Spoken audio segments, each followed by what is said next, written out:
Bila kamu hadir di tempat orang sakit, maka ucapkanlah hak molek-molek.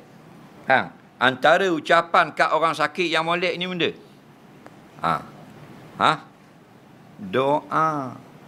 Kalau pergi kat orang sakit doa, kita tak doa. Belanggar bila? Dia panggil tu. Banggar pukul 3. Dah mana kau dua molek lagi? Ya memang dah pada pukul 3 baru belanggar. Tanya kau dua molek lagi. Ada sok mak power. Dah, asal khabar pukul 3 belanggar, pukul 2 molek lagi nampak.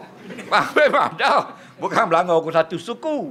Tak salah nak tanya. Nombor 1, beri salam. Assalamualaikum. Tu orang beriman. Orang pasir tak ada salam. Good morning.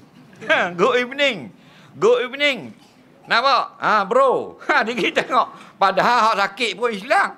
Hak ziarah pun Islam. Oh, good morning bro. Faham lagi? Dah. Berat orang Melayu ni jadi orang putih. Suka ngak kalau cakap orang putih. Muka hitam letung. Dah. Nombor 1 bukan salah good morning.